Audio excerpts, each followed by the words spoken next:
with you, man? Get the other record. Damn.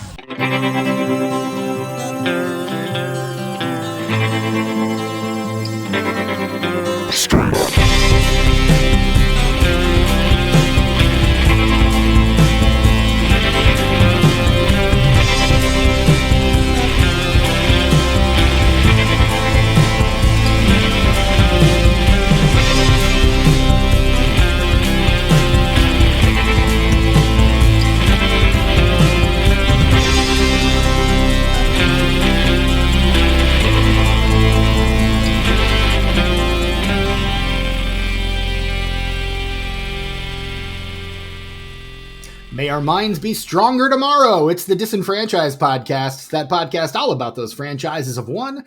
Those films that fancy themselves full-fledged franchises before falling flat on their face after the first film.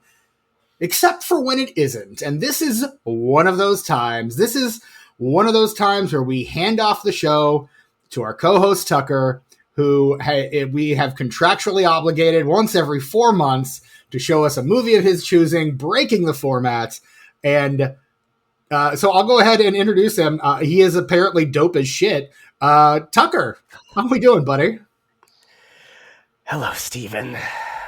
You took right? My response to how are you doing? I was going to say I'm totally dope as shit. Yeah. Well, you know, I had to introduce you somehow. Yeah, dude. But Tucker, what movie are we covering tonight?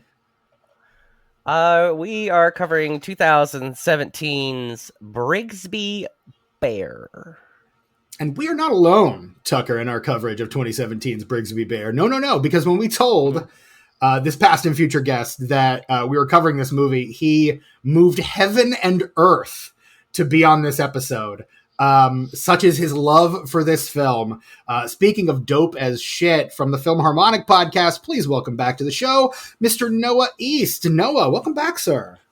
Thank you for having me, you guys. Thank you so much. Hey, we are always delighted to have you. And if there's again, the invitation stands. If there's ever a movie you want to cover that we're covering, let us know. And I think we casually dropped Brigsby Bear the last time you were on for, if I'm not mistaken, Hot Rod. That was the last time I was on. That's when you were on. Yeah, that's what it was. Oh, and this movie also produced by Lonely Island, so there's a connective tissue there. That's our connection. Yes, and we were supposed to do one before this that we had to push to after this, which is also Lonely Island. So it seems like that seems to be like the link between me and being on your guys' show. Outside of my first appearance, which was Annihilation. Outside of that, it just seems to be Lonely Island things. Annihilation was dope as shit, though. I like that movie. That film sometimes I forget about it, and then somebody mentions it, and I'm like, "Oh yeah, that was." Really good. That's dope as shit. Yes. Tucker, to remind you, the episode that Noah was supposed to be on, without just giving it away, it was initially going to be our Val Kilmer R.I.P. episode before we had to schedule some things around. Oh, I'm sick for that episode. No, you're not, bitch. You're on it. It's my blind spot, because everything from everyone involved in the unnamed film I love, but I just don't get it. I don't get the movie. I don't get the series. I enjoy the sketches. I just don't get it. I guess funny. We kind of gave it away because we said that it was Lonely Island, and we said that Val Kilmer was in it. So we'll let the people figure it out. We're not going to say it. In fact, here's the thing. I'm loath to mention it because then I'm going to make Tucker go back in and beep it out, and I don't think he wants to do that. Okay, that's fair. I don't have time to do that kind of stuff these days unless I have to, really. I know, which is why I'm not going to do it, and I'm also not going to mention the name of that one movie we also covered on a Straight Up. Oh, it's such a really good movie, though. It was. Tucker, I'm going to make a bold statement right now. Mm-hmm. This is, what episode of Straight Up is this? Number 7? Something like that. This is, in the 7 movies that we have covered as a part of this franchise within a show, this has been the best one you've suggested yet. Well, I would like to. Do you have a list of straight ups so that we can go through and see if you're wrong or not? Do I have a list of straight ups? Tucker, you're talking to the spreadsheet guy. I can't wait to hear this. Okay, these are movies. So if I may, just a little bit of explanation behind Straight Up before we go into this list. Sure. The reason I wanted to do Straight Up is that one thing when I have friends, which I've had friends sometimes in my life, and Steven is my friend and Brett is my friend, and I want to show them movies that I like. I want to show them movies that are very important to me for lots of different reasons. And whether they like them or not, it's important that they watch them so that they kind of understand me as a person a little better. And that's what Straight Up is all about. And the movies we have covered on Straight Up so far, which we will include Pootie Tang and The Adventures of Buckaroo Banzai Across the Eighth Dimension as the Prometheus of Straight Up. Okay. And also Blues Brothers 2000, lest we forget. Oh, that was a Patreon one. Yeah, Blues Brothers 2000. I like that movie way more than anyone should because it's kind of garbage. So far, I'm before the list. I'm with Steven. So far, Brigsby Barrett, best of the bunch. Okay, here are the remaining. This is episode 8. So I misspoke earlier. The first one was The Return of Captain Invincible. Oh boy, man, Alan Arkin, golly, Duke. Alan Arkin in a superhero musical. Christopher Lee just singing his dick off. It's fantastic. Yeah, it's something. Number 2, Bob Balaban's Parents. Hey, was the second episode. Yeah, dude. That one, not bad. We're still going to do My Boyfriend's Back at some point. Speaking of Bob Balaban's early directorial work, we're doing My Boyfriend's Back at some point. Philip Seymour Hoffman is worth the admission price alone. And the third episode is Fist. The Norman Jewison, Sylvester Stallone Union movie. Yes, Fist. Oh, that's a good one. I want to do Norma Ray as well, speaking of Union movies. Yeah. There you go. We'll have to have Jimmy back on for that one. Yes, dude.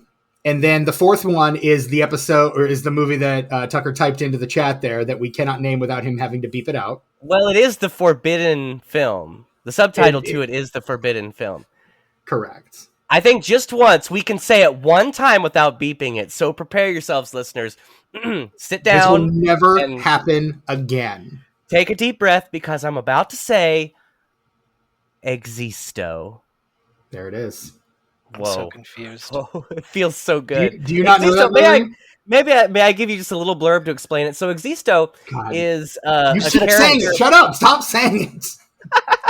So Existo is a character. It's okay. Look, it's okay. We're not bleeping it this episode. Okay. This is our free pass episode. Does that mean I can say? No, you can't. No. Existo is the only one that's allowed. So Existo is let's all say character. It. Just it'll be cathartic. Existo. Okay, what? Existo. There it is. I love it. So it's also a character. Oh my god. Okay, now I have to bleep stuff out. Cool. So anyway, now I'm just bleeping out all the Existos. Now I might as fucking well, Steven. Golly, dude. So anyway, Existo is a character from the late 80s Jim Varney Ernest TV show. He's a magician who always does his tricks and they always go wrong. But a couple years after that show ended, they made a very R-rated, like anti-corporate, anti-government, like 90s indie, artsy-fartsy, underground kind of film starring that character. Uh-huh. And he spins the bishop a few times, I can tell you that. You know what I mean? You know what I mean? He has no idea. You know what I'm saying? No. I'm weakened. You see it's how an interesting film, and it is worth checking out. It's got a lot of the people from those Ernest films, including Jim Varney, Gaylord Sartain, the great Gaylord Sartain. Him. Why do you have to beep it out, though? It's just a bit we do. Gag. Got it. Because before we did it, it wasn't on the schedule, and we had mentioned it a few times, and so I was like, oh, we can talk about it, but I have to beep it because people don't know it's coming up. But I just kept beeping it, and sometimes if Steven's mad at me and he wants to give me more work, he'll just randomly say Existo. Or the other thing that I said earlier. Yes. Damn it, Steven. Apparently I can mention all those things separately. Like I can mention Elon Musk, and if I'm, in another conversation, I can reference someone giving the Nazi salute. And, again, if we're talking down the line, I can mention someone being at the inauguration. But if I put those three things together, big beep, big bada beep. And I think it's because Tucker is in love with the Republican Party, I think is why. No, that's also a bit because so Steven had said it. Here's the deal. So this had just happened and Steven mentions it during the episode, and the episode otherwise has such a great vibe, but it just brings it down. And the last 30 minutes just suck because Steven mentions that, and it's nobody wants to think about that while we're having a good time. And so I just bleeped it out. And so now it has just become one of those forbidden words or phrases like existo that I just have to beep out every time. Mainly as an editing exercise. I'm building my portfolio. I love that we have to kind of let Noah in on all of our unspoken lore. Yeah. We're just setting up this Brigsby Bear episode with 10 minutes of just lore dumping. Yes.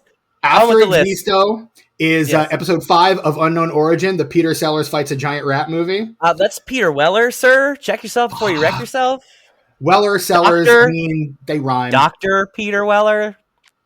Respect it. He didn't go to school for 12 years to be called Mr. Come on. And then after that, we have the Joseph Kahn film Bodied. Hey! Which is a movie about a white rapper who says the N-word a lot. It's about battle rap. Eminem executive produced it. And then episode 7. Like Eminem. The episode immediately preceding this was what ended up becoming our R.I.P. Val Kilmer episode, which was The Salton Sea. The Salton Sea. One of Vincent D'Onofrio's most fun performances. That is a good movie. I like that a lot. But you are right. Ultimately, this is the best of the bunch. Objectively, yes. It's not my favorite of the bunch, but it is objectively the best. Well, I don't know. Buckaroo Banzai, I think, is a better film than Brigsby Bear. I don't know, man. This is a really good movie, but we'll get into it. Yes, we will get into it. First of all, let me run down the cast of Brigsby Bear real quick. First of all, directed by Dave McCary and written by Kevin Costello and Kyle Mooney, starring Kyle Mooney, but also Claire Danes, Mark Hamill, Greg Kinnear, Andy Samberg, Matt Walsh, Michaela Watkins, Ryan Simpkins. You got Beck Bennett in there. Alexa Demi is in there. Jane Addams, Tim Heidecker. What a cast. Mm-hmm. What a picture, honestly. Mm-hmm. Yeah. Did you not expect Beck Bennett to be there? It's usually when there's a Kyle, there's a Beck. That's usually supposed to be. I'm not the Mooney head that you are. Oh, boy. Tucker. You've heard the record, right? No, you've heard the record, right? Oh yeah, I've heard I didn't know that you and I were alike in that way. We're both Mooney heads. Oh man, right. I have that record. I have it on vinyl, dude. It's 20 minutes. Why is it on a 12-inch? We don't know. But it's fantastic. I love it. He's a treasure. I think so. And I was thinking of this actually while I was watching Brigsby Bear, that the character that Kyle Mooney plays in Brigsby Bear is kind of an amalgamation of most of his kind of shy, awkward characters. Mm-hmm. But instead of being played for comedy, a lot of the time it's being played for drama. And that kind of works the same way with his record. Yes. To where it's funny because it's so lo-fi and weird, but also there's kind of some serious shit underneath it. There's the word that I keep coming back to describe that, and it's very apt for this film as well, is there's an earnestness to it. Absolutely. Yeah, I would say sincerity, really but same vein. Yeah. 100%. Well, and they tell you in theater, don't go for the laugh because the humor is in the truth. If you play the truth, you'll play the comedy. And so there's something there is an intrinsic link between comedy and sincerity. And I think the funniest moments of this film are those deeply sincere moments that he's playing them. Everybody says they want to help me, but nobody can find me the new episode of Brigsby. Yeah. It's funny because he's so earnest in how he's saying. Yeah. Yes. He's so sincere in that stress. It is. Yeah. He's coming, he's playing the truth, and that is the thing that's funny.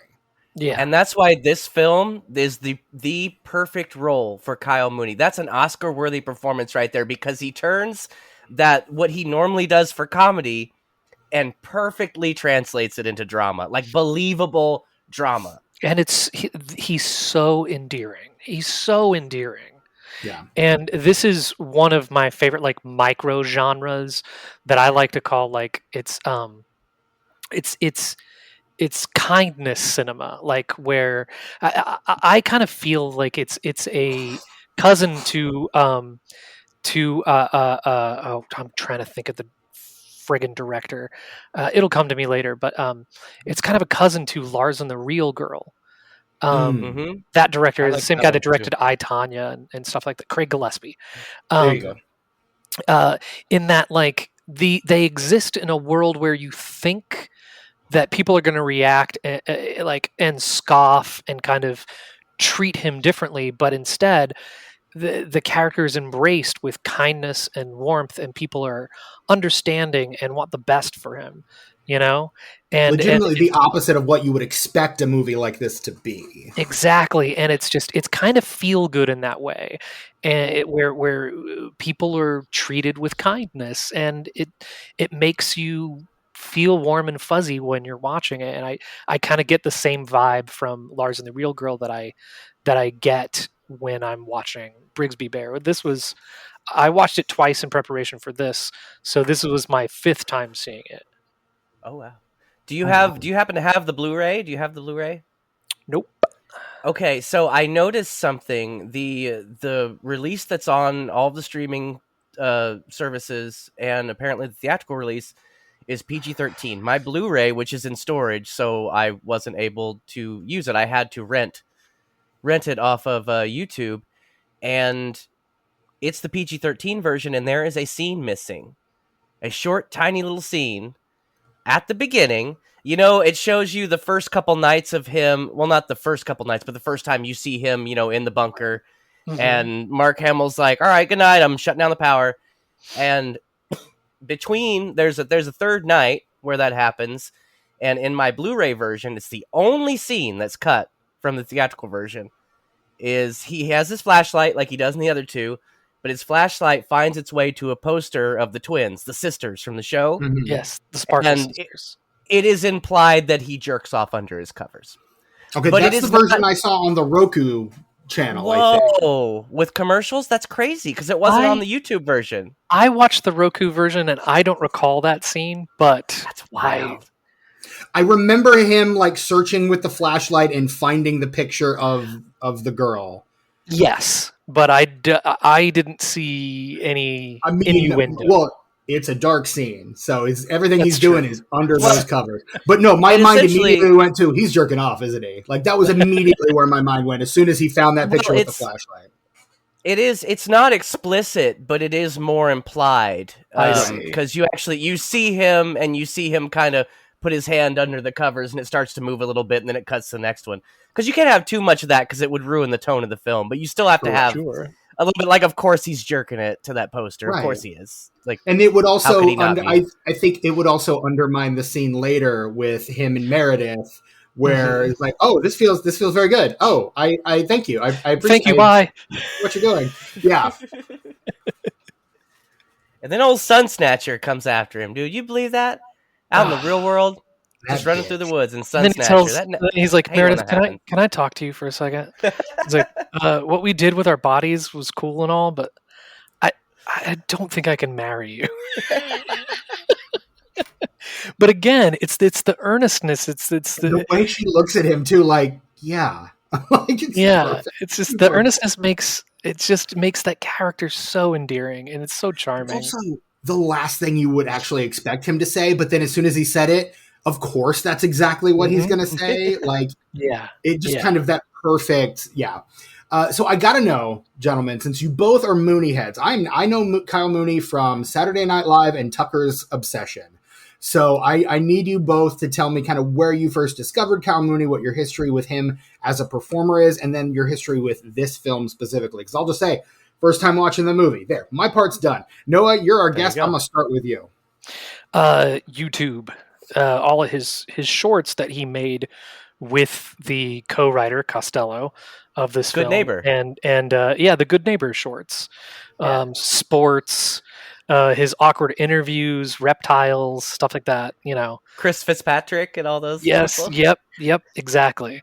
This his YouTube shorts, and then I thought once he got on SNL, I just thought this guy is one of the most unique people that's ever been on SNL. And unlike Tim Robinson, they found a way to use him correctly, and that's why his tenure. Not a thing SNL is usually pretty good at, honestly. No, especially like unique and offbeat. Comedians like this, they don't usually get a lot of run. And I mean, he had quite a tenure there at SNL, and they were able to use him right. I think maybe also because he had a best friend in Beck who probably went to bat for him a bunch. But yeah, I just thought he was one of the best characters on SNL. If I was making a top 10 cast members of SNL in the 21st century, he'd be on the list. Honestly, yeah, that's how much I love Kyle Mooney. Agreed. Yeah. And then when it comes to this film, I was already a big Mooney head, so the trailer I was geeked for. I was there opening night, saw it in the theater. I was right on. Very I'm ready. So jealous. This in fact was a 3. I went to the theater with my co-host of my show, and we saw 3 movies that day, back to back to back. We had to go to 2 different theaters to pull it off, but we started with Baby Driver, then Brigsby Bear, then Wind River. I don't know the third one, but those first 2 are really good. That third one is Jeremy Renner and Mary Elizabeth Olsen. Okay. Now here's my question. Yeah. Oh, okay. Here's my question for you, Noah. You, like us, are an indie boy. Did this take place in Indianapolis? And if so, what theaters did you hit? Because that's a running theme on the show, what theaters we saw movies in the Indianapolis area. Baby Driver was at Castleton AMC. Okay. And then Brigsby Bear and Wind River were at the Keystone Arts Fashion Mall. I was going to say it'd have to be at Keystone. Have to be at Keystone. No other theater in the town in the city would probably have that. Yeah. And I find it difficult to believe that they might have had Baby Driver, but usually that would be kind of too big of a movie for them to have. Yeah. Well, and see, now with all the Fathom events, like, you get a lot of indie shit. Like, I saw Ick. I saw Joseph Kahn's new movie, Ick, last week. It did a 3-day run nationwide as a Fathom event. Where was that at? Was that at AMC or was that at Keystone Arts? It was at the Regal in Greenwood, which sucks, by the way. Don't go there. Man, I was terrible. Just there a couple weeks ago for something. Oh, I saw Eddington there. Oh, word. Oh. And I was like, man, this Regal sucks. It kind of I love Regal. Like, Regal is a pretty dependable brand for me. Like, I love their rewards program, so I tend to seek them out. But that Greenwood one, man, it has gone downhill. It was all right. Clean. It's super clean. When I was in my 20s, to write home about. But to answer your question, Stephen, Eddington rules. Yeah. Okay. Right on. Now the Regal, that's the one by the Greenwood Park Mall. Yes. It's in the same. Because that used to be an AMC. So I remember it mostly as an AMC. You're right, because the last time I was in Indy for an extended period of time, I saw Alien Romulus there, and it did not live up to my memory of the place. So I agree. I moved from Broad Ripple. I live on the south side now, and so I go to the AMC on the south side on Meridian Street. The one where Brett used to work. Our co-host Brett Wright used to work there. Oh, well, that's my go-to theater now, and whoever their programmer is great. I think also because they have a big ethnic community on that side of town, so they get a lot more artsier films. That's awesome. And a lot more foreign films as well, which is big for me. But I'm a member of the A24 like fan club thing, where the AAA24, and they send you a free movie ticket like all the time. So I got a free ticket to Eddington, which is how I ended up at the Regal for the first time ever. In fact, I hadn't been to a Regal since like high school because I grew up on the West Side. Steven and I went to high school together, and I hadn't been to a Regal since like the Regal in Avon. Oh wow, the West Side is my blind spot in this city. That's my blind spot. It is. Steven and I went to high school on the West Side. That's right. I've door dashed over there, and I'm not impressed, you guys. Sorry. My main backyard of the Chapel Rock Christian Church. There, my main theater in high school was a United Artists across the street from Target on the West Side, which is now an LA Fitness. Yep. Yo, hey, they tore down the theater I worked at as a kid and made it into an LA Fitness. Yeah, it's And a now real it's shame. just an empty building. And The the LA Fitness TGI gone. Fridays is gone too. Oh, I'm so sad about TGI Fridays. I Nothing know. else We used to go to the TGI Fridays and then skip across and go to the movies. Yes, dude. Now I you remember can't. that You can theater. only go to the LA Fitness now. Now, and who You wants know, to do that? my grandma thinks the LA Fitness is La Fitness. Like it's for Yeah. people who speak Spanish. It's like a It's gym for French. people who speak Spanish. Yeah. Yeah. Well, I guess that would I be guess if L it were Span- French, it would L be L Le. Fitness. It would be Le Le There you go, Fitness. yeah. Le Le Fitness. Fitness. Oh, Le Fitness. baguette, Le Fitness. Jacques Oh. Cousteau. You eat too many of Le but baguettes, no you're going to need Le baguettes. Fitness. But yeah, if you eat too many baguettes as carbs. Yeah. Bread makes you fat? Living proof, Tucker. Living proof. Bread is Me and tight, though. y'all- Bread is tight. Me and y'all yeah. skinny bitches over here. Bread's dope as shit. Yeah. Yeah, it is. Dude, yeah. Dope as shit. Tucker, what about you? Your history with the Kyle Mooneys and the Brigsby Bears? So unfortunately, I was not introduced to Kyle Mooney until SNL. Of course, I went back and seeked all the stuff on YouTube, all the Good Neighbor stuff, so I'm familiar with it. And I always, when Kyle Mooney first started kind of showing up on SNL, because I'm just kind of an SNL guy. Ever since I was a teenager, I make it a point every week that it's on live to watch it. And so when Kyle Mooney hit, I was like, oh, this is kind of different. Like, I'm not sure how this is going to fit in, but it's kind of different. But it wasn't until Bruce Chandling first showed up on Weekend Update. And I was like, okay, yep, okay, I get it. And then he did the Bruce Chandling with Kevin Hart. Yep. With the slam dunk competition.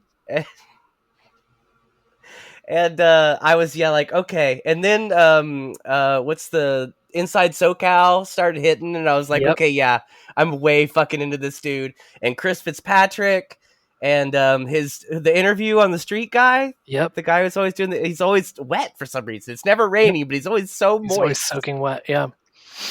Yeah, and those, what's funny about those sketches, especially Bruce Chandling and the what was the second one that you mentioned? Chris Fitzpatrick? Inside SoCal. Yeah, the Inside SoCal. It shows his range as an impressionist, as a performer, because those characters are absolutely nothing like he is normally. You think that he's just it plays himself all the time, but that's not the case. No. Like, he is very capable of like inhabiting a character, and it shows his range in ways that I think they really took a cool advantage of. Steven, if you aren't familiar with Kyle Mooney's YouTube shorts, the Good Neighbor shorts, you just need to watch the one that's just titled Sports. It is a masterpiece. It is an actual masterpiece. He's still got the jacket too. Exactly. When we're all done, you need to throw that on and watch it, because it really is truly a masterpiece. This man speaks the truth. But I really got into Kyle Mooney heavy because of SNL. The brothers sketches, I think, are brilliant. I love the Liev Schreiber one specifically just because I love Liev Schreiber so much, and I'd love to see him in that position because he looks like he's having a really great time and also really annoyed at the same time somehow, in only a way that Liev Schreiber can give off. Cotton Weary himself there, just like killing it on SNL. But then, he was in a few shows, a few movies. I watched Zoolander 2 just for him. Oh God! I still haven't seen it. His character on Zoolander 2, he actually made an Instagram in character of that guy, and it was one of the funniest Instagram pages you've ever seen. It was so friggin' funny. Or maybe it was a Twitter account, maybe it was both. I don't remember, but it was so funny because they were all in character as that goofy fashion douchebag that this guy he's like an Ed Hardy knockoff kind of guy. Super, super funny. But again, showing his range, because that is another character that doesn't speak or act, behave at all, no mannerisms or anything that actually resembles what Kyle is like. And I think he's so underrated for that reason, because for some reason, people who aren't familiar enough with him think that he just plays himself, this awkward nerd all the time. But that's not necessarily his bread and butter. And I love it kind of when he combines those two in stuff like I'm just gonna talk about all my favorite SNL characters that he does from now on. That's the rest of this episode, BT Dubs. But the series of pre-recorded shorts where it's about first it's him and Miley Cyrus, and then it's him and Leslie Jones, and him and Leslie Jones get married and have a child, and the child grows up into a teenager like over the series over a week. And like the other weird thing about those pre-recorded sketches is that every single one of those ends with some weird like cultish thing that the cast does to resolve the issue.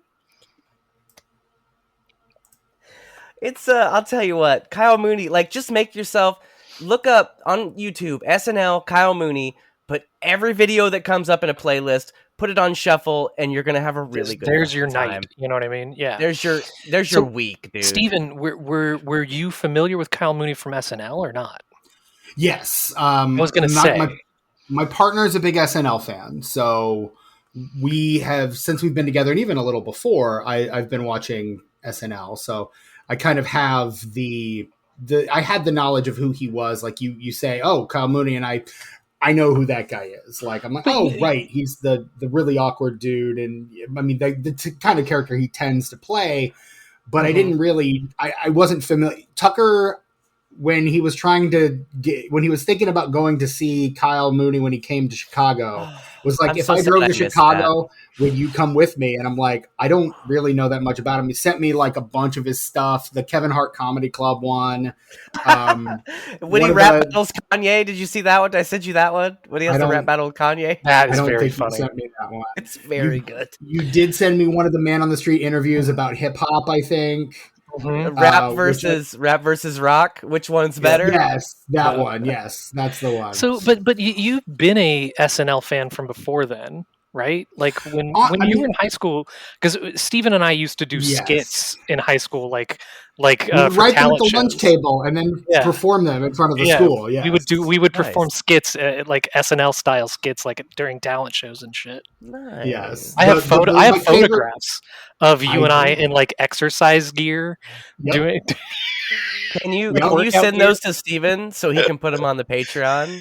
Sure, my favorite one is the one, the infomercial for the line of cereals based on the 4 basic food groups, or all the food groups. Can you guys do it? Are you guys going to do it right now? Do you member it? Can we? No, I just remember Medios or something like that. Yeah, it was Steakos.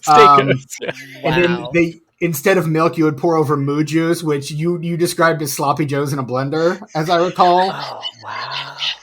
That's fantastic. There was Pudgy Puffs, which was the one with my face on the box because I am pudgy. But yeah. Then we had the fruits and vegetables we combined together. So there was like the Taste of Italy, which was like asparagus and white grapes. That was the one, but like all of them were like a fruit and veggie combo.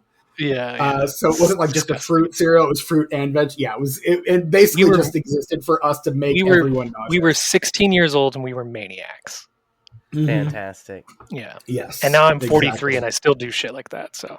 Yeah. I was gonna say, now I'm 42 and I just talk about movies in the dumbest way possible on podcasts. So, but yeah, so I did have a passing familiarity with Kyle Mooney, but my fandom is not as deep as yours, as either of yours.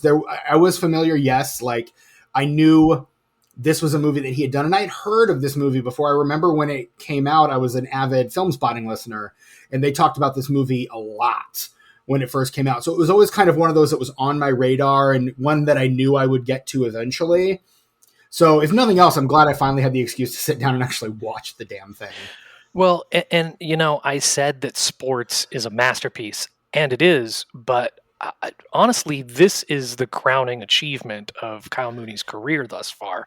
This was in my top 10 films of the year that year. It's a really, like, and it was pretty high. It was like number 6 or 7 on the list, honestly. Yeah, it would probably make mine, to be honest. And 2017 was a good ass year.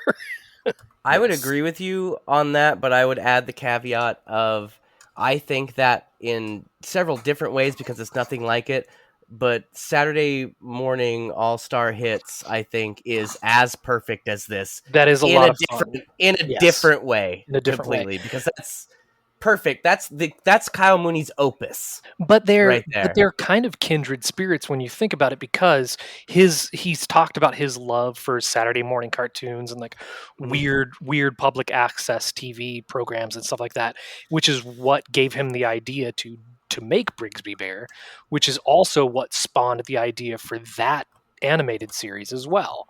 So that and this are kind of kindred spirits in that way. Someday, I don't know how long it's going to be. It could be days, weeks, years, decades. People are going to discover Saturday Morning All-Star Hits. Is it still on Netflix? They're going to discover it. Yeah. Okay. Because it's a Netflix original, right? So they're never going to get rid of it. Yeah. Okay. Nope. That's what I thought. They're never going to get rid of it, and they're never going to release it on physical media. Well, that's true. People will finally start commonly using the term Zuzzy Zaz. And all will be right in the world. It just takes time. Some of these things take time. There's little tidbits about this film that I'm wondering, that I assume Tucker is familiar with, but I'm wondering if Steven is or not. Steven, do you know The Muffin Man? Yes. Don't get me started, because my son sings that song all the time. Hell yeah. He's got good taste. So obviously Mooney and Kevin Costello and the director Dave McCary wrote this thing together. Do you know who Dave McCary is married to? I don't. Emma Stone. Okay. And I know who that is. Yeah, and him and Kyle Mooney are like childhood best friends. They're still best friends. So I love the concept, the idea that Kyle Mooney like goes to Thanksgiving at Emma Stone's house. That is really funny. Actually, I kind of love that. That's how he knows Nathan Fielder, right? Yeah, exactly. Because he shows up in Saturday Morning All-Star Hits. Yep. He shows. Yep. Yeah, exactly. So it's kind of fun that those worlds are entwined in a way, you know. That is awesome. that makes a lot of sense too, because that giving him a direct connection to Nathan Fielder. I feel like even though they're not even doing remotely the same thing, they're in the same Venn diagram, very close together. Yeah, because it's a kind of awkward comedy that is rooted in a commitment to the bit, you know, of not breaking character no matter what, and really just like going for it, like some Kaufman-esque shit, Andy Kaufman shit. Yeah, or even Charlie Kaufman at times. But whereas Fielder's brand is a little more acerbic and kind of biting, and as we've discussed, Mooney's is a little bit more sincere and kind-hearted and earnest. But I think they are two sides of that same coin. Yeah. So the similarities do abound. I'm glad they know each other. I'm glad they're that close. They're like 2 steps away from each other. I'm glad that they exist sort of in that friend group together. That makes I'm me sure happy. they have like New Year's parties that all 3 of them are at. You know what I mean? Boy, I'd love to be a fly on the wall. Wouldn't you? Yeah. Benny Safdie's there too, I assume. Yes. And all those guys are just completely out of character, like more than they ever are in their entire lives. And you're just like, wow, that's what they're really like. That's what they're really like. Yes. Yeah. I have to imagine there is a part of me that's like, that would either be really, really fun or really, really boring. Oh, all those guys feel like they're very introverted and they'd just kind of all be standing around, like just kind of holding their drinks going, yeah. Oh, yeah. Or they're just like talking about really boring esoteric shit. Like it's like the most mundane conversations you've ever heard. Yeah. Right. It's got to be one of those 2 extremes. Yeah. Yeah. I refuse to believe it's anywhere in the middle. It's one of those 2 extremes. It has to be. I'm with you. Yeah. Take that, Hegel. So yeah, let's dig into, now that we're 40 minutes into the episode, let's dig into the movie a little bit. This always happens when I'm on. No, it always happens. It happens when no one but us is on. It just always happens. Fair enough. This is fundamentally. I'd love to give you credit, but yeah, that's just who we are. We're bad dudes. I don't know what to tell you. I mean, if look, Noah, you know me well enough to know that if it was your fault, I'd tell you. That's true. Yeah, and I it's have not- to assume that this is something that your listenership not only expects but probably appreciates about your show. I hope I mean, so. why else would they come back? Like, Honestly, that's it. Really. I was talking to a friend of the show, past and future guest Devon Taylor, the other day on the Pod and the Pendulum. And he was like, I just listened to your Total Recall episode. And that's got to be the quintessential, like, disenfranchised episode. He's like, the whole gang is there. Everybody's talking. Tucker talks himself into liking the movie by the end of it, but he's still like steadfastly trying to like, I hate this. No, I but by still the hate end, it. No, fuck Devon's that. like, nah, it never you don't. happened. And he goes, and then there's a good happened. solid 40 minutes of just talking about Indianapolis. I was like, yeah, that sounds like one of our episodes. We're talking about what movie theaters we go to in Indy. 100%. It literally, this one used to be there, but it's an LA Fitness now, and the TGI Fridays across the street closed. They're all Tucker LA Fitnesses now. Tucker's one of those guys who will be like, yeah, I saw this at the Lowe's Cherry Tree in 1997. I know you did. I worked there. So fun. like we do like when we did our Exorcist episode for Oops All Christianity Corner behind the paywall on Patreon. He had this big long thing about how he saw The Exorcist all alone by himself at 2:00 in the morning in a dark theater. Because he was the guy that had to put the projection together. I was the projectionist, and I put that film together. And I see. It was the re-release in 2000. The version you'd never seen. The first time When you we got were to in high see the school. crab walk up the steps. Mm-hmm. And I put that motherfucker together on a Wednesday, and I was like, man, I really want to watch this because the crab thing, like they've been talking about it for years. Nobody had ever seen it, and then there it was going to be, and I was like, I could see this a couple days before most other people. And so I just popped it on there, and they had remastered the sound on that motherfucker, and the mix on that makes that movie doesn't scare me. That movie scared me one time, and it's when I watched it by myself in that theater with the SDDS equipped theater, and the sound mix on that re-release is very fucking effective. I can imagine. Yeah. There are moments where the mix just completely cuts out to where you can't hear you can hear silence because there's nothing, and it's creepy. Anyway, recap of that story over. Moving on. Again, we have to let Noah in on the lore. We have to let him in on the lore. It's true. It's a big part of the lore. It's all part of the lore. There is nothing beyond the lore. The lore is all. So yeah, I knew relatively nothing about this movie going in, other than I knew Kyle Mooney and Mark Hamill were in it, and I didn't know Greg Kinnear was in it until I what until a nice he walked surprise in when he walked in. Greg Kinnear. There's so many nice surprises in this thing, man. The whole movie, I was just Leonardo DiCaprio pointing at the screen like, "Ooh, Greg Kinnear. Ooh, Claire Danes. Jane Addams from Happiness." Yes, Jane Addams. Ooh, old girl from Euphoria. Like, I was just the whole time. I'm like, and my partner's a big Euphoria fan, so I'm like, ooh, you know who that is? And she's like, no. I was like, that's old girl from Euphoria. That's looking up the cast of Euphoria. That's what's her name from Euphoria. I don't remember. What an inspired choice of casting to cast Matt Walsh and Michaela Watkins as his parents. To have like so good people who are typically comedians play his parents, and they, for the most part, are playing it straight. You know what I mean? Mm-hmm.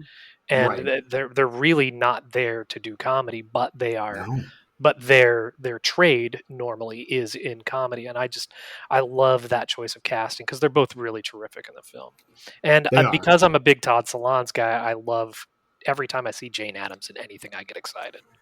See, I know Jane Addams because I'm not a big Todd Solondz guy.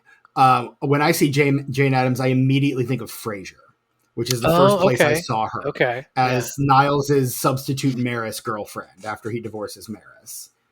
I see. Yeah, well, once you've seen Happiness more than once, like she just gets seared into your brain for that specific film. I have seen Little Children, and I think she's really, really strong in Little Children. Oh, that's right. She's in that. She's the girl that Jackie Earle Haley takes out on a date. Yeah, that is Todd Field, who directed Tar. Yes, correct. Yes. And in the bedroom. Yeah. Yes, and stars in Eyes Wide Shut as the pianist. Yep, that's right. He is. Yeah. I feel like you have to enunciate a little better on that word if you're talking about Eyes Wide Shut. What, penis? See, you still rushed through He it. plays the penis in Eyes Wide Shut. See? Yep. The question is which one? Yeah. The good-looking one. You gotta really look. You gotta pause and check. Zoom and enhance. A movie famously where there's a lot of CG underwear in that movie. Like the CG bra strap they put on Terry Hatcher in the TV release of that one James Bond movie that she's in, where she's married to Jonathan Pryce. I forget the name. The world is Tomorrow Never Dies. Tomorrow Never Dies. There you go. God, those Pierce Brosnan movies all kind of run together for me. I know Die Another Day is the worst one, but yeah. After Goldeneye, they're not great. I'm sorry. Now I'm thinking about James Bond. My apologies. No, I loved Matt Walsh, one of the founders of the Upright Citizens Brigade, if I'm not mistaken. Correct. Him and Amy Poehler. Yep. And I think there are a couple other guys in there too. Matt. There's another Matt. Shit. I'm sorry. I'm sorry to the other two founders of the Upright Citizens Brigade. Yeah. Whose names are escaping me right now. But he's also in Matt Walsh, also in Veep as well, if I'm not mistaken. Yep. Pretty good. I mean, he's in so much stuff, but when I see his face, Upright Citizens Brigade is the first thing I think of. He's such a great utility player in so many things. Like I think he's in the 2016 Ghostbusters as one of him and Michael Kenneth Williams III are like the cops in that movie. Really? And like talk about just a weird odd couple of a pairing. Like the year before this actually is and I mean he's one of those great that guys, and when he shows up, regardless of what he's doing, even if the script is bad, he's going to do something that's going to make you laugh or something that's going to stand out. In this one, it's not so much the laughter as, again, he's playing the earnestness and the truth of the thing, which, again, if you want someone who can play comedy, get a comedian. If you want someone who can play drama, get a comedian. They have such an inherent sense of timing that it's not difficult for them to play both sides of that coin. Yeah, he's really good in this. Another interesting piece of casting is Claire Danes as the therapist. It's such a small role for somebody who's that high profile. It feels like someone's doing a favor for someone. Yeah, it kind of feels like sort of I don't know, not something where it's just someone you know. I feel was she a producer on this? It's quite possible. On this? It's quite possible. I'm looking. Yeah. Let me take a look here.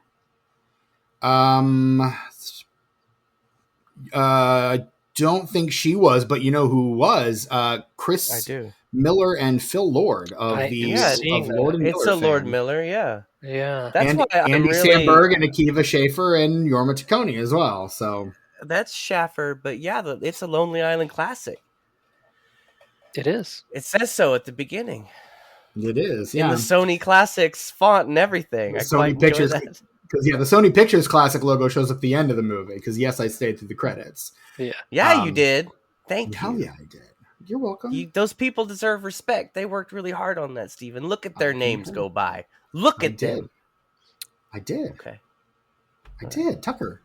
I did. No, I believe you. No, it's cool. It's fine. Claire Danes not a producer on this, but yeah, again, it just kind of there's a lot of that kind of like come in for a day, shoot a few things, and just kind of be done. Like that really feels like Claire Danes in this movie. It kind of feels like Tim Heidecker in this movie as well. Just come in. Heidecker was definitely just one day because he's basically just playing the Gordon Bombay character in the movie that they go see. In the movie within the movie is directed by Yorm from Lonely Island. Yeah. He directed those scenes. Yeah. So funny. Tim Heidecker is just he's great. He's a legend as well. The co-host of my show, he is the world's biggest Tim Heidecker fan. Like that's who he models his whole persona after. He watches Office Hours every day. Every day. He doesn't watch the Oscars anymore because he only watches the On Cinema Oscar special now that they do during the Oscars. Him and Neil Hamburger. Oh God. Yes. Yeah. You love that guy. I don't know if I I don't know if I want to watch that. I remember Neil Hamburger from the website that he had when I was in high school.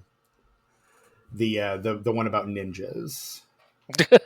If I'm thinking of the same guy. Oh, what's his real maybe. name? All of a sudden, I can't think of his real name, and I know it. I wouldn't even be able to tell you. He's the guy. He's in the sloppy suit, and he's got the greasy hair, and he's got the mustache, and That's the Neil Hamburger character, but yeah, he always seems so moist. He's another moist guy, but yeah, I can't think of oily, more oily than like wet from rain, which is what Kyle Mooney seems like. He just somehow caught a rainstorm that no one else did in those interview segments. Greg Turkington. Greg Turkington. Oh wow, we got there at the same time. Wow. Ant-Man and the Wasps. Greg Turkington. Yes, I love Greg Turkington. If you've not seen his film, that's probably from around the same year as this, called Entertainment. And he's the star of it. So good. That movie is very, very good. Anyway. Putting it on my list. Yes. Because I actually have a list. It's directed by, I believe it's directed by Lenny Abramson. Oh, really? Okay. Yeah. What was it called? Entertainment? It's just called Entertainment. And it is very good. Very good film.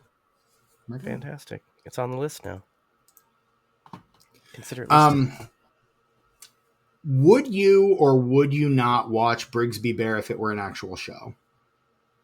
It's directed by Rick Alverson, by the way, not Lenny Abramson, and it's from 2015. Would I watch Brigsby Bear if it were an actual show? No, it's not my cup of tea. It feels very much like the show, just in terms of his devotion to it and the production value that we see of it.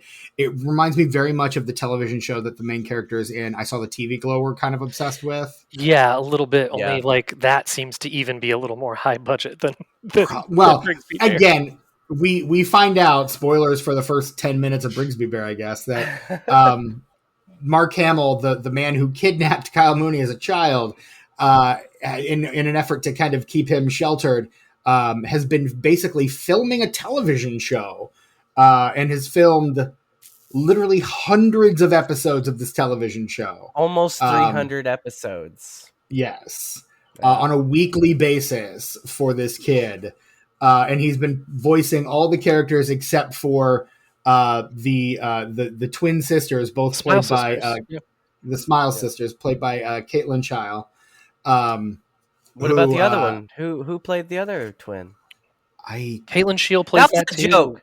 That was a joke, Steven, because in the movie, he doesn't understand that it's only one person. So let me say something about Caitlin Shield really quick. Yes, this will be a short digression. So a movie that I absolutely love is called Christine. It stars Rebecca Hall, and it's about Christine Chubbuck. Yes. I know this, yes. Tucker, if you don't know who Christine Chubbuck was, she was a newscaster in the 70s who shot and killed herself live on the air. What's this movie called again? It's called Christine. And it's going on the list. And Rebecca Hall's performance in this is, she should have at least been nominated, if not won that year for this movie. And she almost got nominated. I have a feeling she was like 6th or 7th. But had to have been. But anyway, it's an incredible film, incredible performance. The same year that Christine came out, there was also a pseudo documentary called Kate Plays Christine, in which Caitlin Shield, who plays the Smile Sisters in Brigsby Bear, is like preparing to play Christine Chubbuck in a film, and it's kind of documenting her trying to get in character and really like learn about Christine Chubbuck and kind of prepare to play this role. And the film follows her as she's, preparing. And it's kind of shot as a documentary, but it kind of starts to, as the film gets near the end, it starts to bleed into something else, where it's a really, really interesting film. It's called Kate Plays Christine, and Caitlin Shield is so good at it. So good. See, now I have to put that on my list because I really love documentaries that aren't afraid to kind of play with the genre and throw some. Then you will like Kate Plays Christine. Kind of play with the reenaction. What's the word I'm thinking of? Reenactments. Yeah. There you go. I Thank don't. you. Yeah, there's there's not necessarily reenactments in this, but there are scenes where you can't tell, is this part of a documentary, or is this her preparing for a scene, or is this the actual movie in which she's been preparing for? It starts to really blur the lines near the end. It's really cool. Really, really I cool. do Tucker, love that kind of you shit. And she starts to get like depressed as she's kind of descending into this character more and more. And you probably also know her, Tucker, from her Ty West appearances in The Sacrament and his segment in VHS, Second Hunting. I didn't. I think when I saw The Sacrament, I wasn't familiar with her yet, so I don't remember her in that. I fucking love Sacrament is one of my top 25 horror movies of the past 25 years. Really? I just made a love list of my top 25 horror movies, and The Sacrament is on it. I love that for Ty West too, because it's an honor to be on your list, Stephen. I'm sure he made my list twice. See, I don't like Ty West. I don't like Ty West, and I actually really like The Sacrament. But again, I'm not a horror guy, so fair. We were getting along so well. He and Bong Joon-ho are the two directors that made my list more than once. Drew Goddard is a hack too. I mean, I'll give you that. I'm halfway there with you on that, but the one about where it's the hotel and it's Nevada and California and Bad Times at the El Royale. Yes, that's fucking really good. I saw that on my honeymoon. I saw that on my honeymoon while my wife was asleep, and I was just like, it's okay. It's a pretty good time at the El Royale. I respect your opinion. I think that it's wrong, but it's also super valid, and we are friends. But yeah. So you probably know her from those Ty West appearances, Tucker. Yeah. I'm sitting here looking at her filmography now, but yeah, I've heard of both Christine and Kate plays Christine. I need to sit down with both of those. That sounds just like a really killer, but also fairly depressing double feature. So yeah, the film Christine itself is very, very, very good. Michael C. Hall is in it. Love that guy. There's a couple really good actors in it. It is very depressing, very, very depressing, but it's very good. Nice. Yeah. Right on. Speaking of things that aren't depressing, though, Brigsby Bear. Love real quick. Caitlin Scheel really only gets like one real scene to really to really work in. Boy, is she good in that scene, the diner scene. Oh, yeah. She's so good in that scene. 100%. She nails it. She knocks it out of the park. And again, it's that sincerity. Like she's playing it 100% right down the plate, and it's very effective for that reason. So yeah, I dig it. Their interplay together is real. I thought was really, really sweet. And it's just another example of when you think the people that interact with him might treat him with some sort of, maybe not disdain, but like, look down on him and dismissiveness and that sort of thing. But instead, they approach him with kindness or understanding, or at least some compassion and some patience, and it's always refreshing when they do. You're always a little bit surprised, and it's always a little bit refreshing. And it's a micro genre that I love to death. And that's one of the reasons that I love this movie so much, and that I've always found it so endearing. That scene is a really good example of it. This movie also very much reminded me of the Straight Story, the David Lynch film, The Straight Story. Mm-hmm. That's just a really endearing film too. Just very sincere, straightforward, no pun intended, but just also very sweet. And again, it's this movie about this guy traveling across, several states on a tractor, and you're like, people are going to be, rude to this guy, mean to this old guy that's just a sweet old man. And no, everyone's just very kind to him. And he's just very, very plain spoken and very straightforward, just eating raw hot dogs out of a bag. Like, God bless that guy. Richard Farnsworth is Alvin Straight. Love him. We really don't need to get into the hottest take that I have as a film critic. And that is, I've never been able to get on board with David Lynch. Wow. Can't do it. I just can't do it. We're back to being friends again. And The Straight Story is maybe my favorite David Lynch film because it's like number 2 for me. It's so beautiful. Yeah. I'm sobbing like a baby at the end of that movie. When Lynch died, my wife made me watch all of Twin Peaks with her, including all of the movies in chronological order. And by the time the thing was over, by the time the Showtime series was finally over, I was like, thank God this thing is done. Jesus. My partner didn't even make it that far. Well, because you guys are presenting it wrong. Look, my partner bought me the Twin Peaks movie box set for Christmas. And then she's like, I'm going to watch it all with you. We made it an episode and a half in, and she's like, I hate this so much. Yeah, I can't. I'm not going to make you watch it. I've tried to enjoy Mulholland Drive. I've watched it 2 or 3 times, and each time I'm like, all right, I'm gonna like it this time. I can't. I do not like Mulholland Drive. Noah? You know what Mulholland Drive's got going for it is that it's not Blue Velvet, which is just never a film I ever want to even think about again, honestly. I'm with you there with David Lynch. Like, it's just not for me. Like, I do like Twin Peaks. I like the first season of Twin Peaks, and I like The Return. I think the movie is fucking garbage, which we'll talk about in a couple weeks. There's the second season is garbage. There's one episode in the second season that or The Return or whatever, the Showtime, the new one. There's one episode that is like super weird and trippy that I think kind of rocks. Yeah, with the atom bomb and yeah. Outside of that, I just couldn't do it. I just couldn't do it. I respect David Lynch for like his wild swings and being a unique voice and all of that. It's just I'm able to admit that it's just not for me. That I'm not the target audience for it. It's not my thing. You know. You know what? I really appreciate that because in a couple weeks we're going to talk about this and. I was going to be a little nervous about saying that kind of stuff, but now that I know that there are others like me. It's not an opinion it's not an opinion that I put out there very often. And there's some that I've not seen that I think like maybe I would like The Elephant Man. You know what I mean?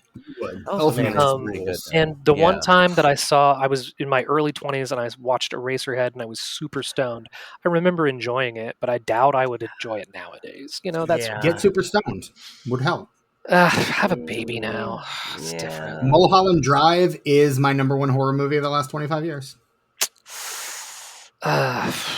Can't do it. I don't like it. I do appreciate. I don't like it.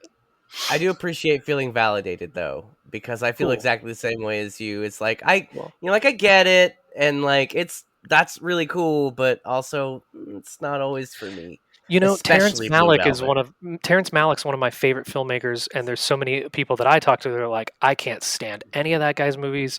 That's just garbage that I can't sit through. So I get it. It's different strokes for different folks. Yeah. The world don't move, Noah, to the beat of just one drum. What might be right for you might not be right for some. I mean, a man is born, he's a man of means, but then along come 2, they got nothing but genes. He's still going. But they got different strokes. It doesn't surprise me that Steven knows all the words to that song. This is my party trick. Is, you know, the knowing the words to television theme songs. I have been stumped. It is possible to stump the chump. And I have been stumped, but I know a lot of them. Because this boy still doesn't know 227, and that's upsetting. No. Oh man, when that show was on the air, I lived in a house, and our address was 227. Oh, and nice. Yeah, such a good show. Yeah. I thought hurricane season was over. Oh man, I loved all those guys in that show. All those Nell Harper and who was the younger gal? I don't remember. I was just quoting Pineapple Express. Oh, damn. You got Helen Martin. You got Marla Gibbs. Here we go. Hal Williams is in there. Regina King in there. Right. Jack A. Harry. Yeah. Mm-hmm. Jack A. Love Jack A. I say, what a series. Paul Winfield, though. Paul Winfield, one of the all-time greats. One of the best to ever fucking do it. Love Paul Winfield. So, Steven, Kevin Peter Hall, a.k.a. the original Predator. let me recommend 227 for you, not only because you'll really like it, but that you got to learn that song, dude. You got to resurrect and like redeem yourself from And not knowing that. they showed it in syndication, and I remember the TV commercials on television for it was like 227 5 times a week. Yeah. Right on. Fantastic. Get into it. That's your new obsession, Steven. Watch all Is of it? 227. Yes, Is it? immediately. Okay. If I got Oh, it. watch that new King of the Hill though too. It's pretty good. Yeah, my partner hates King of the Hill, and so I have to like find a time when she's asleep to Whoa. watch it. Whoa. Eventually, we're going to talk about Brigsby Bear. Oh. I don't know. I'm pretty sure Tucker's got a heart out in less than an hour. So, if we're going to talk about Brigsby Bear, gentlemen, I would say the time is now. We were talking about Brigsby Bear. I could get us back to how we got there. I was going to say, I feel like Noah's got some stuff he needs to say about Brigsby Bear, so I want to give Noah a platform. Tangent. Yes, please. I mean, I've said plenty of it. It'll come up as we go. Okay. I adore this movie, so I'll chime in whenever you want. I mean, yeah, and I mean, the movie itself, I also love the statements that it's making on creativity, particularly like in this day and age when literally anybody with a phone can make a movie. And you get people making like movies with decent production values literally on their cell phone. Like Steven Soderbergh, one of the great filmmakers of this generation, routinely just makes movies on his iPhone.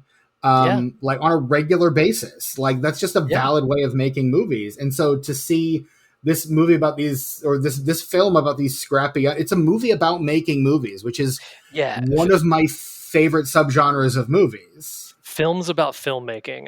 It's a list that we've done on our show once before. It's for sure. Films about filmmaking are so much fun, and this is, again, it's another one of those little subgenres that this movie very neatly fits into.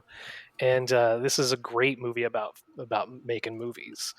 And it helps that, you know, the people that he's making the movie with, especially the one kid, Spencer, is just a blast and is a fun, creative kid, you know, that just really is interested right out of the gate. He wants to borrow the tapes when he's at the party telling him about it. He's genuinely interested, you know.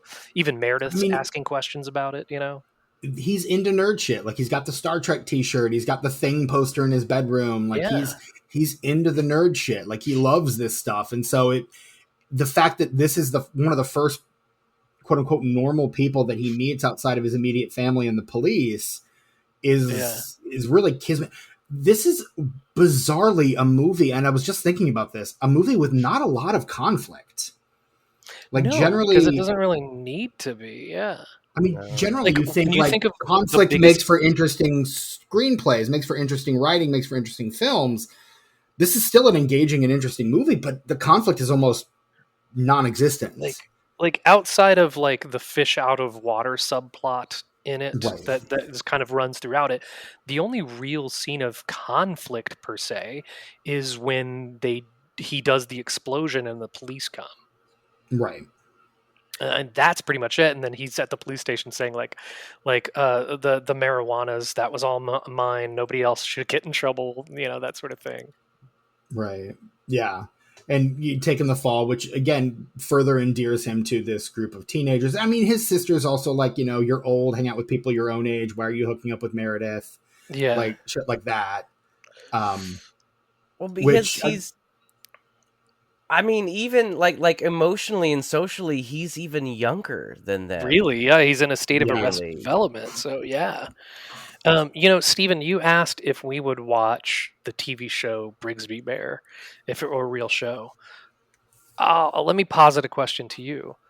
The Brigsby Bear movie that they make, I think it actually looks kind of cool. I would watch the shit out of that. It does look good. I kind of want to watch it. Yeah, like that salt mine that they're at where they shoot that fight sequence at. That looks really good. Really There's some like lens flare in that shot. It looks kind of cool. Speaking of TV theme songs, was listening to the Brigsby Bear theme at the over the end credits, and it sounded remarkably. Do you know what I'm about to say, Tucker? No. sounded remarkably like the theme song to Disney's Gummy Bears. Interesting. Oh, okay. No, now that you mention it. So like, do you I'm know listening to it and I perked up and I'm like, Gummy Bears? Because Did they it's design got this that after Gummy Bears? It's got that same kind of rhythm, like that same kind of. Courageous and caring, faithful and friendly, of with course he knows all the stories words. to share. All through Do the you know who forest did they the sing music out for in Brigsby chorus.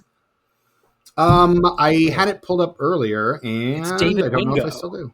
Yes, David Wingo. Wingo. Yeah, David Wingo did all the music. He did the music for one of his best scores is "Take Shelter," starring Michael Shannon and Jessica Chastain. Another He's Michael done a Shannon lot of. film, Midnight Special. Yeah, he did that. Which, yeah, those are both directed by Jeff Nichols. Right. But yeah, David Wingo and Explosions in the Sky, they do a lot of scores together. David Wingo used to be in a band called Ola Padrita. So yeah, Wingo just makes really cool scores, and that's another one of the bonuses on this film is that the music's really good, and Yeah. I think it's sparse and not overwhelming, and I think that helps too. But it also, I think it kind of sells some of the more comedic moments, and makes them feel more sincere than they would maybe without it. Absolutely, that's a really good point to make because it's never a comedic score. It's not like Little Mhm. Bells and it's not like a Wes Anderson Slide. Alexander Desplat. It's that slide Yeah, whistles and shit. no, slide whistles and shit.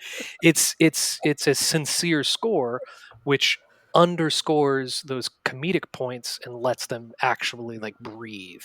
It's a perfect score for a movie like this too. Yeah. Yeah. I like Mark Hamill. I love just about I even if the movie he's in is terrible, which a lot of them are, he is generally very good. And I feel like he's able to play both comedy and pathos so effortlessly. Mm-hmm. And then just his ability to put on like a man of 1,000 voices, like just able to do just fall so effortlessly into like the Brigsby Bear voice. Like the drop of a hat at the table when he's recording him in prison, that's such a sweet reconciliation moment because you're expecting him to be angry, but the whole time you know that he still loves these people because they're the first parents he ever knew, and despite they love him.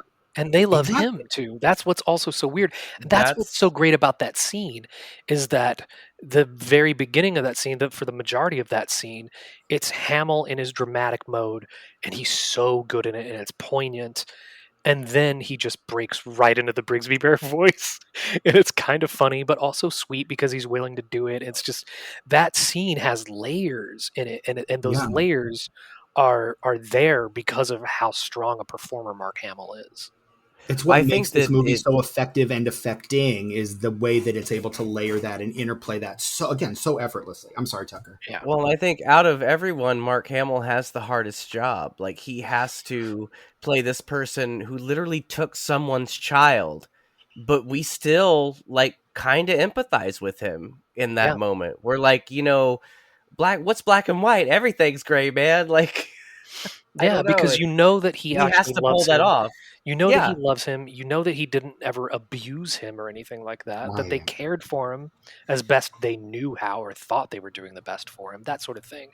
So he's a shaded villain in scare quotes. There's so much nuance to that character. He's not just a bad guy, even though the jumping off point for the whole movie is that he did something very, very bad. There's so much nuance to that character, and you need a performer of Hamill's caliber to pull that off. I was thinking a more grossly comedic version of this movie is the television show Unbreakable Kimmy Schmidt, where you have a child who's basically raised in a bunker by a zealot, and a very different kind of scenario behind it, but still that kind of fish out of water. Everything's new, everything's different, everything's weird. Yeah, but that is based on hijinks. And this is that's what I'm saying. Exactly. This is a movie without hijinks. This is a character study. You know what I mean? 100%. And it's an incredibly well done one. And it also plays. I mean, so many things. Like the things it has to say about the creative process. I love the things it has to, and how everyone kind of fits into the role. Like he's able to find so effortlessly and easily the right people he needs to do the project he wants to do, but then also the things it has to say about like fandom, like him on the Brigsby Bear message boards or the Brigsby Bear forum, fan forums at the beginning of the film. And the way that his dad is talking to him about Brigsby Bear, and like Jane Addams kind of like puts her hand on his shoulder, like, okay, because he clearly knows this stuff just as well as he does. And so, you get the idea. He's the one on the fan forums. He's the one making the show. So when that comes out later, that's no surprise at all. Yeah, but she wants him to focus on this theorem that she wants him to work on, you know? Right, which she solves, and it's 6. Can you believe it? 6. But yeah, it's just it. I don't know. I find it very because this is not a toxic fan. Like, this is the ideal. Like, Kyle Mooney's character James is kind of the idealized fan. Like, so often fandom is so surrounded by like toxicity and hatred for the thing, and I can't believe that we're doing this with women or people of color or queer representation. Like, how dare you put that in this thing I loved as a kid? Whereas this guy's just like, oh yeah, everything Brigsby Bear is awesome. I love it. It's great. And I want to make more of it because I love it so much. Yeah. It's just so pure.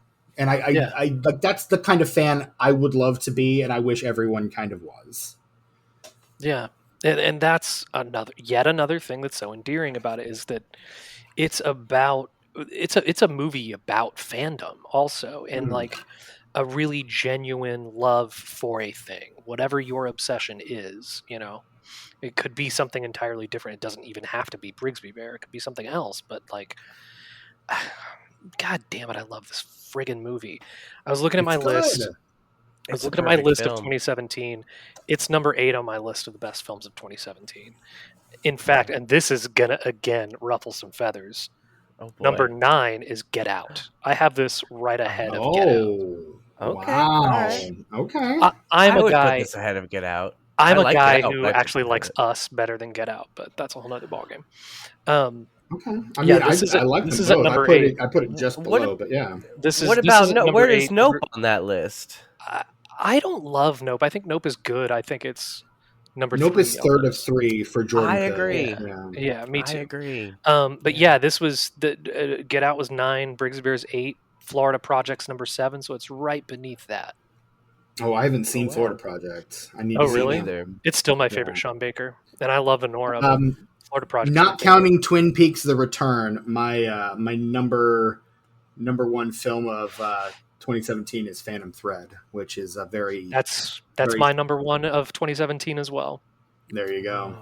And my number 2, speaking of Mark Hamill, my number 2, Star Wars: The Last Jedi. Oh, my number 2 is A Ghost Story. Okay, I haven't seen that one either. Oh, that's really good. Shape of Water number 3, Get Out number 5, Mudbound number 6, Baby Driver number 7, Coco number 8, Dunkirk, Mudbound number 5, Baby Driver number 6, Coco number 7, Dunkirk number 8, The Trip to Spain number 9, and Logan at number 10. Although I will put Brigsby Bear above. I was going to say you're going to have to update it now since we're doing number 1, Phantom Thread, number 2, A Ghost Story, number 3, Good Time by the Safdie brothers. I need to see that one too. Number 4, Columbus. Number 5, Blade Runner 2049. Number 6, Dunkirk. Number 7, Florida Project. Number 8, Brigsby Bear.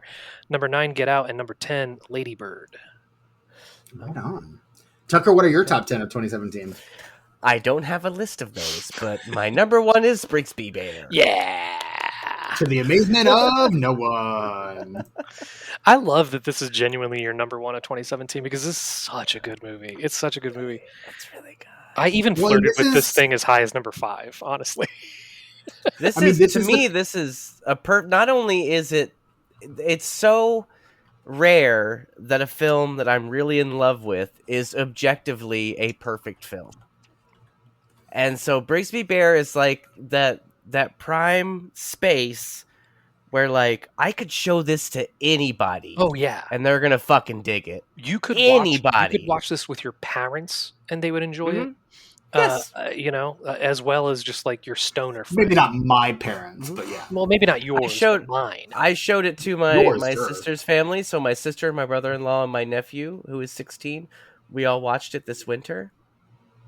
Everyone loved it. Everyone loved it. And no matter who you show it to, it's something that is, it's accessible, but it's like niche at the same time. Yeah. Right. It's a really special thing. I don't know. It's a really special movie. My wife has really weird and picky taste, and even she liked this. So yeah, it's hard to. My partner was too tired. She didn't quite make it through, but oh, that's too bad. But had she been awake, it's been a long week. Yes, I know it's Tuesday, but it's been a long week. I wonder what like the Metacritic score for this was, because like it seems like such a hard film to dislike. Like I wonder what the Rotten Tomatoes score was. You know what I mean? Like, we'll get to all of that. Oh, that's okay. So let me know. You let me know when we're ready to wrap it up, and I'll go through all of that. That's up to you guys, not me. No. I mean, if you've got more to say, I want to make sure everybody gets a chance to say what they need to say about Brigsby Bear.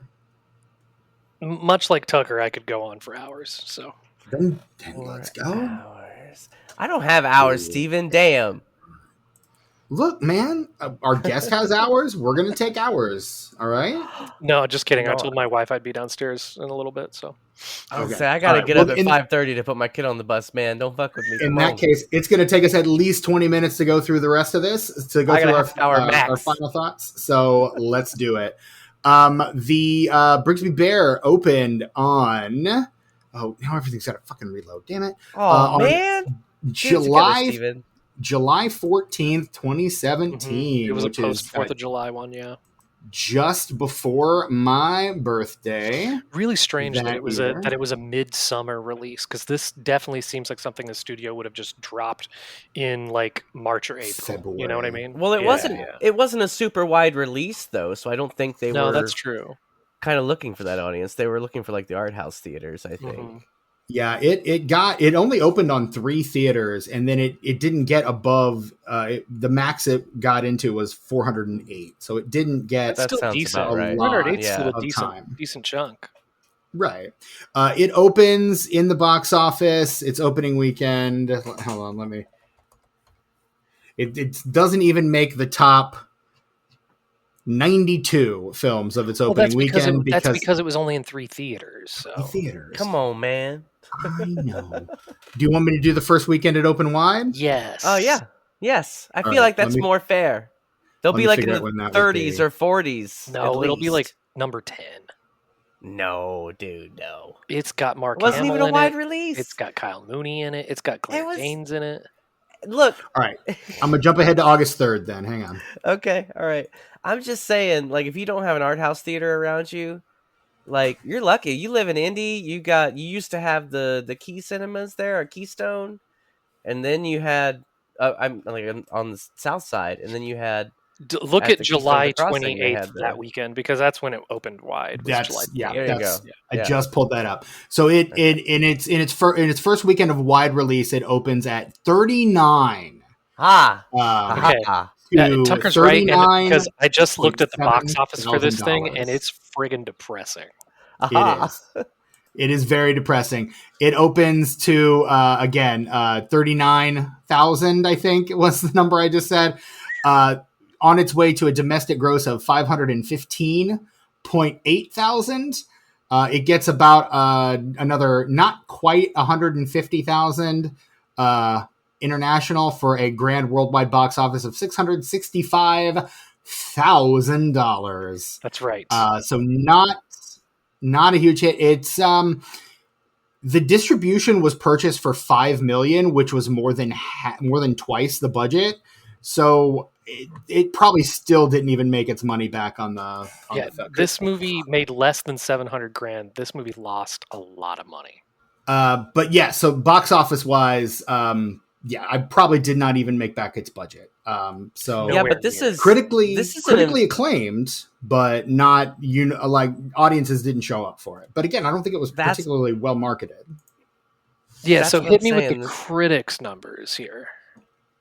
Yeah, well, let's do the top 5 at the box office first. At number 1, holding its place at number 1 for the second week in a row, a movie that made both of our lists for 2017. Noah, Dunkirk. To war, George. To war. Still haven't seen that one. Really? Oh, It's yeah. good. I own it. It's on my shelf. Fell right off there. with Chris Nolan. Like, I don't know. Ryan Johnson came along, and I just kind of wasn't as interested in Chris Nolan anymore. And I don't know. That's fair. Yeah, I'm not like a huge Chris Nolan guy. I think Dunkirk is one of the absolute best things he's done.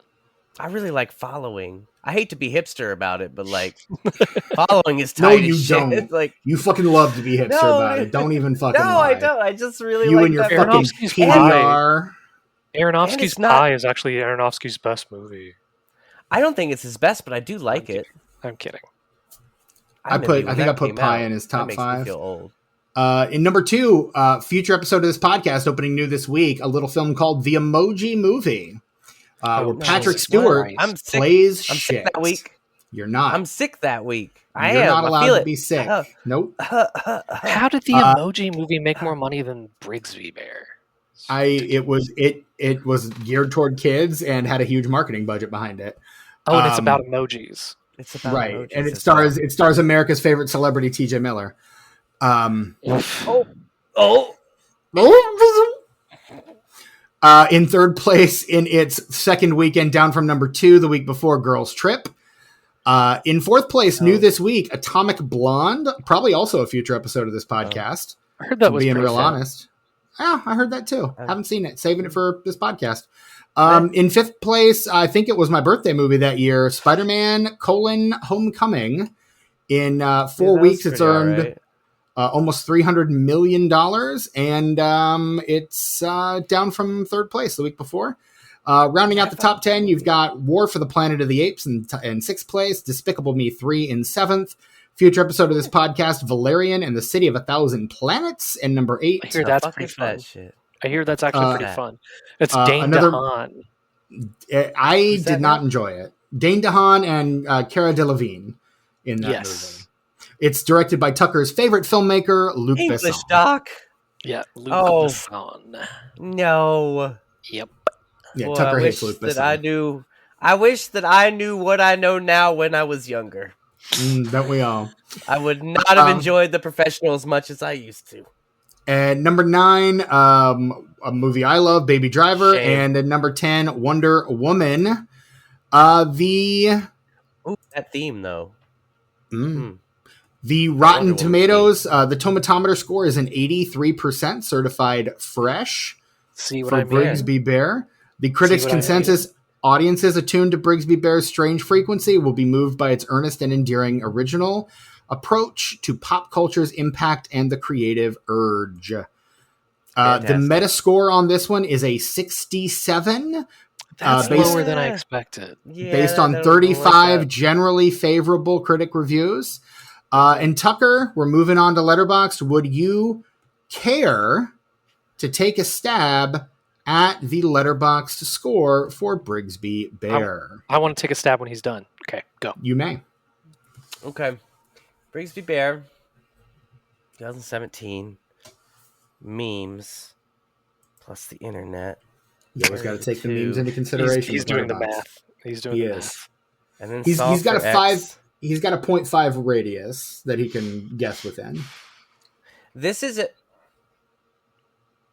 between a 3.7 and a 4.2. Fuck. Noah? Is that your final answer? See, I'm not doing a radius. Yes. I'm going to nail it right here. Ready? Okay, yep. 3.8. Noah, I'm thinking you're cheating because it is in fact a 3.8, which means you both got it. Wow, that's fantastic. First double win. It is a 3.8 on the Letterboxd scale. Which means it's now time for us to rate this film out of 5 stars. Noah, as our guest, I'm going to give you first refusal. What is your rating of Brigsby Bear out of 5 stars? Easy. It's a 5, baby boy. Fuck yeah, dude. Tucker, I don't even think I need to ask. Okay, and I didn't, in fact, need to ask. With the bullet, full stop, 5 stars. It is only because it's my first watch. I gave it a 4.5. because I am reticent to give most movies a 5-star on my first watch, but I gave it a 4.5. That's still impressive. Honestly, if I'm being honest, it's probably a 4.5 also. And in fact, I think that's probably what my Letterboxd grade is, but Tucker talked me into saying 5. It's a 5. He has that effect on people. Film. He has that effect on the weak-minded. If I'm being totally honest, it's got a little bit of pacing issues, you know, right. like there's a few plot holes that if you think about them too much, it doesn't make sense. But I'm not worried about that. And perfect film. There's some directing. There's some directing nitpicking I could do. You know, there's some pacing and editing that like could be tightened up a little bit. It's probably actually a 4.5, but really, honestly, you're really nitpicking to try and find things to ding this thing on because it's just that good. The shit that you do ding it on, like most of the time, you don't even notice it because the rest of everything that's going on is so dope as shit. Yeah, it's dope as shit. Dope as shit. Yeah. So yeah, that's our episode on Brigsby Bear, gentlemen. We did it. High five. Awesome. Noah, thank you so much for joining us. Honored as always to have you on. Again, let us know what you want to come on and cover. I know we've got you on the schedule for unnamed Lonely Island Val Kilmer project coming up here in the near future, later on this year, at any rate. But what else have you got going on? Tell us about what's coming up on the Film Harmonic, where we can find you on social media, all that. When it comes to being on your show again, send me a list and I'll pick through it, and if it's not spoken for, I'll jump on. I'll send you the master, absolutely. We just did episode 99 yesterday. That should be out tomorrow, and we're gearing up for our big 100th episode, where we're gonna be discussing the new Zach Kreger film Weapons. Oh, Tucker loves Zach Kreger. And I just really like Whitest Kids You Know. And for our pick 6, we're actually going to do a jumbo pick 6. We're going to discuss we're kind of piggybacking off the New York Times' recent viral sensation. We're going to do our 10 best films of the 21st century as our big 100th episode list. So wow, 10 of the century. Wow. So we're going to do Weapons and the top 10 films of the century so far. So expect me to talk a lot about The Master and The Tree of Life and Brigsby Bear, right? Yeah, well, that'd be on Tucker's list for sure. No, I think when I posted my list, I think you commented or I commented. One of us commented. I commented on your list, and we kind of shared notes. Something. Yeah, we had a conversation about it. I remember on one of the social platforms we share. Sure, yeah. Maybe even both. Who knows? Sure. But the Film Harmonic, you can find it on any of the platforms. It's out there. Spotify, Google Play, Apple Podcasts, all that. So, yeah, we're getting ready to do our 100th episode. Pretty fun. That's really exciting. Yeah. And are you on any of the socials that you want anyone to follow you on or no? Me personally, no thank you. But you can follow the Film Harmonic at Film Harmonic Pod. On the socials. So yeah. And if anybody listens to the show and wants us specifically to do a pick 6 of a list of their choosing, you could send that to the Film Harmonic at gmail.com. Wow. 6 David Lynch films. Oh, man. I'm sure my co-host Andy would love to do that, but I'd come on it. I'd take your place on that one. There if you you go. Needed, we would just swap for that week. I'd have to sub in. Yeah. I'd sub in for you. You can sub in for me over here. Do like one of those things where the cartoonists used to do on April 1st, where everyone would draw each other's cartoons. Yeah. Yeah, and they'd be like, I'd be like, all right, Tucker, it's disenfranchised, but I'm taking over. And in this version, I'm telling you that there was going to be a sequel to The Thin Red Line. Here we go. It's a very Tucker move right there. Yeah. All of our lore collapses at that point. Like, right. The entire disenfranchised multiverse implodes. So, technically, 2052 is a sequel to In the Mood for Love by Wong Kar-wai. So, yeah. Well, this will become Disharmonic, and then your show will become Film and Franchise. The Film and Franchise, yeah. Wowzers! It's like the amalgam universe when the DC exactly. Marvel. Yeah. So you had Dark Claw. This is my third time on your Spider-Boy. guys' show, and Yes. it is so much fun every time I come on. So I can't thank you Oh, enough for thank having you. me. No, We thank had you so fun. much for coming on. We love having you on. You're always way more insightful than we are, so thanks for that. Thanks for making us look good. But no, thank you again. Check out Noah. Check out the Film Harmonic. It is a very fun listen. I actually I reached out to you shortly after I listened to your episode on Bring Her Back and was like, should I see Bring Her Back? And you're like, eh. And then I saw it and I was deeply depressed by it. And it's one of those movies where I'm like, oh, I get why this is good, but also this is not for me. Like this and Hereditary, movies everybody's gonna love, but I hate. So yeah. Oh, you didn't like Hereditary, Steven? Oh. Nope. Not my Hereditary thing. is the scariest movie of the 21st century, if you ask me. That movie's Yeah, terrifying. it's I don't so like uncomfortable, but it doesn't depress me though. It's terrifying. It's and it's a bummer. depraved, but No, it's a bummer. is a- I'm with Steven. It's a fucking But bummer. not in the love same it. way like I love not it. in the same way like something like Requiem for a Dream is, to where like I feel like I need to No, take a shower. when Requiem it's for a over. Dream is soul crushing. That's not depressing. That's soul crushing. If you have a soul, Maybe it will that's be why- crushed into dust. At the end of that movie, Poor I Ellen told Burstyn. myself I would never watch that movie again, and then I watched that movie again, and you know what? It didn't depress me as much the second time because my soul had already been crushed. Yeah, it already happened. Yeah, I've been meaning to watch it a adds second to the time, but replayability. it's one of those movies I've only seen once, kind of like Come and See, the Russian war film. Like I've considered buying that on so many Criterion sales, and I can't bring myself to do it. I just can't. Yeah, it's one of those movies that I watched once, and I don't think I'll ever be able to watch again. Yeah, There are a number of movies that I've either told myself I will never watch, or if I do watch it, it's only going to have to. I'm only going to be able to do it once. Irreversible. And Come and See is one of those. Sallow is one of those. Like I'm Irreversible. Just like, Gaspar Noé's Irreversible. any Gaspar fantastic Noé. film. Fantastic film, but it's one and done. You know. I feel that way about Lars von Trier too. I watched Dogville, and after that was over, I'm like, I don't ever want to do this again. Yeah, This Antichrist was is a horrible. one and done. Yeah. Yeah, I can't. After Dogville, I can't do Lars von Trier. I wish Antichrist had been a none and done for me, honestly. I love bleak cinema, but like I can't. It's not. It's too mean spirited. It's too mean spirited. Yeah, I know. Flashy, man. Like it's. I don't know. Why would anyone watch Martyrs more than once? I just don't get that shit. I don't get it.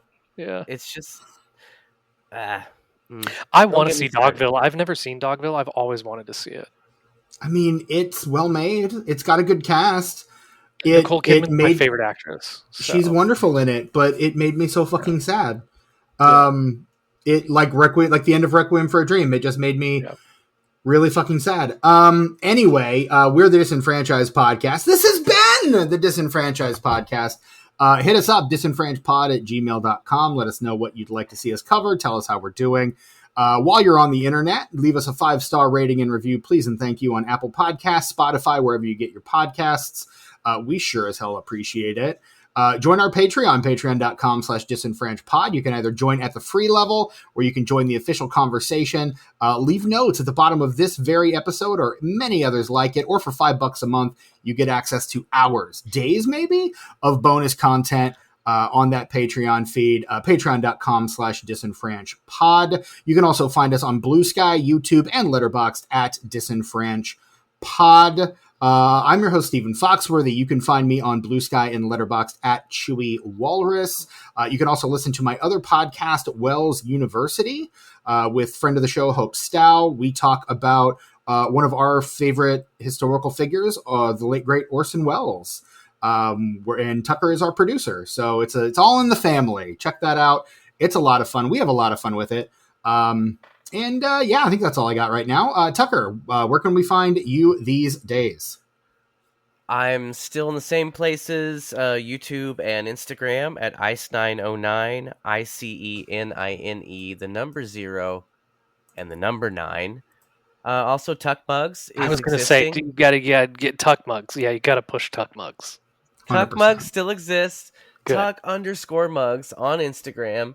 We've had a few recent posts. It's been a few weeks, but I still got some stuff in my back pocket. And now that I've seized control of the page from my former social media manager, may he rest in peace, Yeah, fuck that guy. I think no, he was a great guy, but Piece of shit. sometimes you just gotta let somebody go. Nah, he's gotta take it over. I just couldn't afford him anymore, is what it was. Which is ironic because you weren't paying him. That's the really ironic thing. I'm just glad that the emotional bandwidth bandwidth around. I'm glad that you're glad. That makes me feel good. It makes me want to soldier on with Tuck mugs. Yeah, I got a Tuck new mugs. mug. Oh, it's not in here. Damn it. That's you fine. got some Just new shot glasses, put it on there. So I got new shot glasses. I did a theme buy of shot glasses at a Goodwill in Pittsburgh a couple weeks ago. It's very fantastic. It's cities that aren't Pittsburgh. Okay. And I got Chicago, Paris, and Fairbanks, Alaska. Miami Beach. Oh, fun. All at the Pittsburgh Goodwill. You're one of a kind, Tucker. He's something, all right. Tuck_mugs on the Instagram. Yeah. That is the episode of Brigsby Bear. Join us next week. I don't even know what we're covering next week, but we're going to cover something next week. And when we do, figure it out. We're going to figure something out. And when we do, you'll hear it right here like you do every week. So until next time, for my co-host Tucker, the ever-absent Brett Wright, and our very, very special guest, Noah East. Until next time, remember, if you're feeling romantic emotions, only touch your penis or vagina twice a day.